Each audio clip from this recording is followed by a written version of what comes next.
Hi dears, എന്തൊക്കെയുണ്ട് വിശേഷങ്ങൾ? എല്ലാവർക്കും സുഖം തന്നെയല്ലേ? ഇന്നൊരു സൺഡേ വ്ളോഗാണേ. ഇതിപ്പോൾ ഞങ്ങൾ രാവിലെ ബ്രേക്ക്ഫാസ്റ്റൊക്കെ കഴിച്ചിട്ട് എറയത്ത് വന്നിരിക്കുകയാണ്. വീടിൻ്റെ ഒരു 10 മണിയൊക്കെ ആയിട്ടുണ്ട് കേട്ടോ. സൺഡേ അധികവും രാവിലത്തെ ഫുഡ് കഴിക്കലൊക്കെ കഴിഞ്ഞ് കഴിഞ്ഞാൽ ഈ പിള്ളേരെ കുളിപ്പിക്കൽ, അവരുടെ നഖം വെട്ടി കൊടുക്കൽ, അങ്ങനത്തെ കുറച്ച് കാര്യങ്ങളുണ്ട് കേട്ടോ. എല്ലാ അമ്മമാരും അങ്ങനെയൊക്കെ തന്നെയായിരിക്കും. അപ്പോൾ നഖം വെട്ടി കൊടുക്കാൻ പോവുകയാണേ. അത് കഴിഞ്ഞിട്ട് വേണം കുളിപ്പിക്കൽ ആ ഒരു സെക്ഷനിലേക്ക് കിടക്കാനായിട്ട്.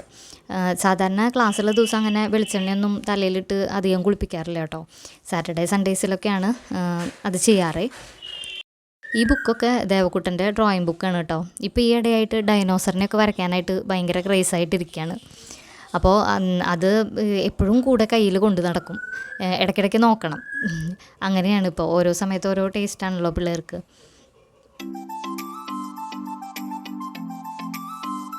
നാളെ തൊട്ട് ഇവർക്ക് 2 പേർക്കും എക്സാം തുടങ്ങുകയാണ്. അപ്പോൾ പിന്നെ കുറച്ച് നേരം ഇരുത്തി പഠിപ്പിക്കുകയൊക്കെ വേണം. പിന്നെ നമ്മൾ വീടിൻ്റെ ഉള്ളിൽ തന്നെ കയറിയിട്ട് പിള്ളേർ ആ പാരറ്റ്സിനെയൊക്കെ കുറച്ച് നേരമൊക്കെ അവരുടെ അടുത്തൊക്കെ നിൽക്കുകയാണ് കേട്ടോ. ഈ കിളികൾക്കാണെങ്കിൽ നല്ല ഇഷ്ടമാണ്. മൈദൽമോളും ദേവക്കുട്ടനും ഇതിൻ്റെ അടുത്തേക്ക് വരുന്നത് നല്ല ഇഷ്ടമാണ് കേട്ടോ. ഇതിൽ ഫീമെയിൽ മാത്രമാണ് നമ്മളായിട്ട് നല്ലൊരു കമ്പനി ആയിട്ടുള്ളൂ. മെയിൽ എപ്പോഴും അവിടെ തന്നെ ഇരിക്കുന്നുണ്ടാവും, മുകളിൽ തന്നെ ഇരിക്കുന്നുണ്ടാവും. ഇതിപ്പോൾ ദേവക്കുട്ടൻ വരച്ചതാണ് കേട്ടോ. ഡൈനോസറിൻ്റെ വായെന്ന് തീ തുപ്പണതാണ്. അത് ലാപ്ടോപ്പിൽ നോക്കിയിട്ട് അങ്ങനെ വരയ്ക്കുന്നതാണ്. ഇത് അയൺമാൻ്റെ ആണ് കേട്ടോ. അപ്പോൾ ദേവൻ്റെ അടുത്ത് പറഞ്ഞതാണ് പ്രത്യേകം, ഇതെന്തായാലും കാണിച്ചു കൊടുക്കണം കേട്ടോ അമ്മയെന്ന് പറഞ്ഞ് ഇരിക്കുകയാണ്. ഇപ്പം ഒരുവിധവും കുറച്ച് ദിവസങ്ങളായിട്ട് ഇങ്ങനെ വരയൽ തന്നെയാണ്. ഇത് ഇന്നലെ രാത്രി വരച്ചതാണ് കേട്ടോ കാറ്. അതിൻ്റെ മീതെ തന്നെ വീണ്ടും ഒന്നും കൂടിയൊക്കെ വരച്ച് മോഡിഫൈ ചെയ്യാനൊക്കെ നോക്കണുണ്ട് അവൻ. പിന്നെ ദേവയുടെ പുരികം, ഇത് ഇന്നലെ രാത്രി ഇവർക്ക് 2 പേർക്കും ഭയങ്കര മേക്കപ്പ് ചെയ്യലായിരുന്നു കേട്ടോ. അപ്പം മൈദിൽമോള് ഇവന് പുരുകമൊക്കെ എഴുതി കൊടുത്ത് പൊട്ടൊക്കെ തൊടിയിച്ചിട്ടുണ്ടായിരുന്നു കേട്ടോ. പൊട്ടൊക്കെ പോയി, പക്ഷെ പുരുക എപ്പോഴും കൺമഷിയൊക്കെ ആയിട്ട് ഇരിക്കുന്നുണ്ട്. ഇനിയിപ്പോൾ ഒന്ന് വെളിച്ചെണ്ണയൊക്കെ തേച്ച് കുളിപ്പിക്കുമ്പോൾ അതൊക്കെ പോയിക്കോളും. ആൾ നല്ല വരയിൽ തന്നെയാണ്. ഇന്ന് ലഞ്ചിന് പൊതിച്ചോറ് ഉണ്ടാക്കാമെന്ന് വിചാരിച്ചിട്ടാണ് കേട്ടോ. കുറേ നാളായി അത് കഴിച്ചിട്ട്. അപ്പോൾ പൊതിച്ചോറ് ഉണ്ടാക്കാമെന്ന് വിചാരിച്ചു. അപ്പോൾ ചെറുപയറും പിന്നെ മുരിങ്ങയുടെ എല്ലാ തോരനും മീൻകറിയും ആണ്, പിന്നെ ഒരു ക്യാബേജ് തോരനും വെക്കാനായിട്ട് ഉദ്ദേശിക്കുന്നത് കേട്ടോ. മീൻകറി ഞാൻ ഓൾറെഡി ഇന്നലെ രാത്രി കിട്ടിയിട്ടുണ്ടായിരുന്നു മീൻ. അപ്പോൾ ഇന്നലെ രാത്രി തന്നെ വെച്ചു. എന്താണെങ്കിൽ തലേദിവസത്തെ മീൻകറി അത് പിറ്റേ ദിവസം കഴിക്കുമ്പോഴാണ് അതിൻ്റെ ഒരു ഫുൾ ടേസ്റ്റ് കിട്ടുന്നത്. എനിക്ക് എപ്പോഴും അങ്ങനെ ഫീൽ ചെയ്യാറ് കേട്ടോ. ഇതിപ്പോൾ ചെറുപയർ വേവിക്കാനായിട്ട് വെച്ചിട്ടുണ്ട്. മീൻകറി ഇതിപ്പോൾ ഇന്നലെ വെച്ചതാണ് കേട്ടോ. ഇന്നലെ രാത്രി വെച്ച് കഴിഞ്ഞാൽ നമുക്ക് പിറ്റേ ദിവസം ഉച്ചയ്ക്കൊക്കെ കഴിക്കുമ്പോഴേക്കും അതിനൊരു നല്ല ടേസ്റ്റായിട്ടുണ്ടാവും. എനിക്ക് അപ്പം തന്നെ വെക്കണ മീൻകറി എനിക്കും ഇവിടെ ഏട്ടനും അങ്ങനെ വലിയ താല്പര്യമില്ല. പിന്നെ ഇതേ മുരിങ്ങയുടെ ഇല തോരൻ വെക്കാനായിട്ട് ഇലയൊക്കെ വിടിയിച്ചിട്ടിട്ടുണ്ട്.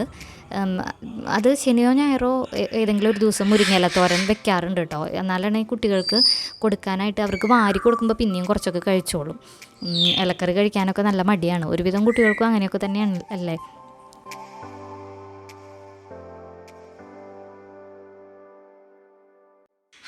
മുരിങ്ങയുടെ ഇലയിൽ തേങ്ങയൊക്കെ ചേർത്തിട്ടാണ് കേട്ടോ വെക്കുന്നത്.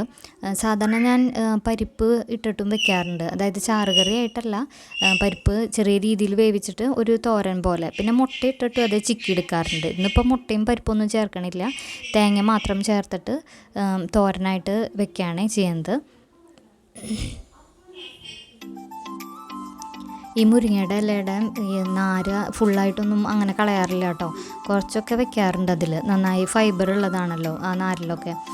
പക്ഷെ പിള്ളേർക്ക് അത് വായിൽ വിടുമ്പോൾ ഒരു ചെറിയ അസ്വസ്ഥതയാണ്. എന്നാലും ഞാൻ സാറ്റർഡേ സൺഡേ ഒക്കെ വെക്കുമ്പോൾ സാധാരണ ഇത്തിരി വാരി കൊടുക്കാറുണ്ട്. അപ്പോൾ പിന്നെ അത് അഡ്ജസ്റ്റ് ചെയ്ത് കഴിച്ചോളൂ അവർ. എല്ലാം കൂടി മിക്സ് ചെയ്ത് അടച്ച് വെച്ച് ഒരു 2-3 മിനിറ്റിനുള്ളിൽ തന്നെ ഇത് വെന്ത് കിട്ടും. ഇലയല്ലേ, പെട്ടെന്ന് വെന്തോളും. അതപ്പോൾ റെഡി ആയിട്ടുണ്ട്. ഇനി ചെറുപയർ തോരൻ ഉണ്ടാക്കാം കേട്ടോ. ഈ ചതച്ച മുളക് ഇടേണ്ടതൊക്കെ ഒരു തോരൻ വെക്കുമ്പോൾ ഇത് ശരിക്കും നന്നായി മൂക്കണ്ടേ. അതൊക്കെ ഞാനിങ്ങനെ പാചകമൊക്കെ ചെയ്ത് കുറച്ച് നാൾക്കൊക്കെ ശേഷമാണ് കേട്ടോ അതൊക്കെ ശരിക്കും എനിക്ക് മനസ്സിലായത്.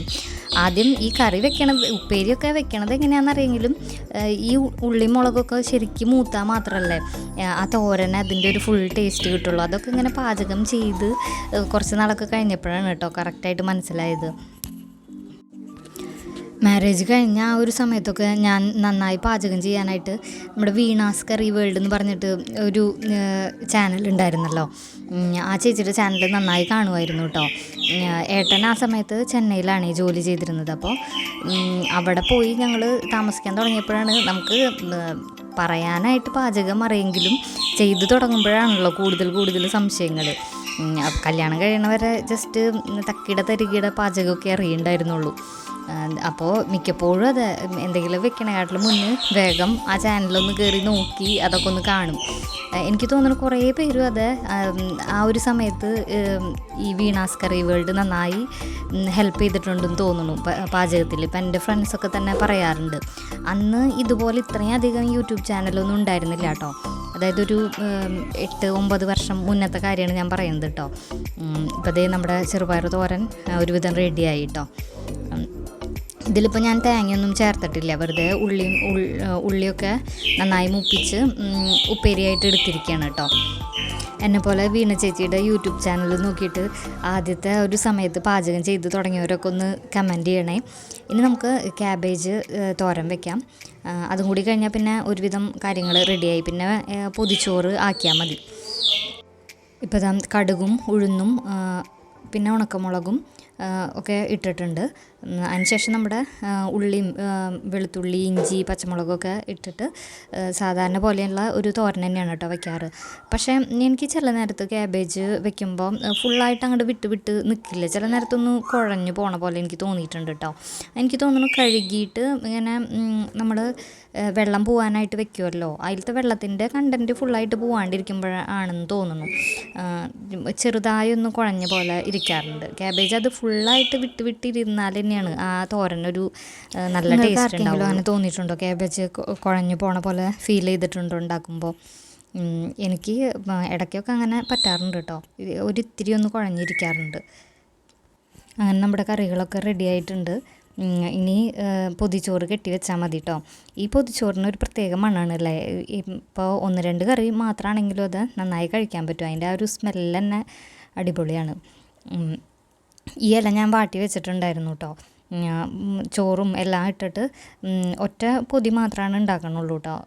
ഏട്ടന് നോർമൽ ചോറ് തന്നെയാണ്. ഞാനും പിള്ളേരും കൂടിയിട്ട് ഇതിൽ നിന്ന് കഴിക്കാമെന്ന് വെച്ചിട്ടാണ്.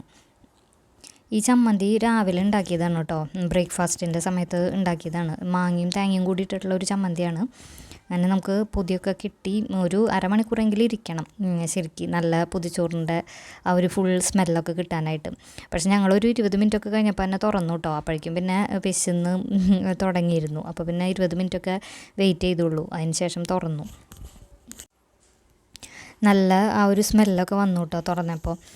അങ്ങനെ ഞങ്ങൾ എല്ലാവരും കൂടിയിട്ട് ഞാനും പിള്ളേരുമാണ് ഇത് കഴിച്ചത് കേട്ടോ. ഏട്ടന് സെപ്പറേറ്റ് ചോറ് മാത്രം ആയിട്ടാണ് കൊടുത്തത്. അപ്പോൾ ഇത്രയേ ഉള്ളൂ ഇന്നത്തെ വീഡിയോ ഇഷ്ടമായെങ്കിൽ ലൈക്ക് ചെയ്യാനും സബ്സ്ക്രൈബ് ചെയ്യാനും ശ്രമിക്കണേ.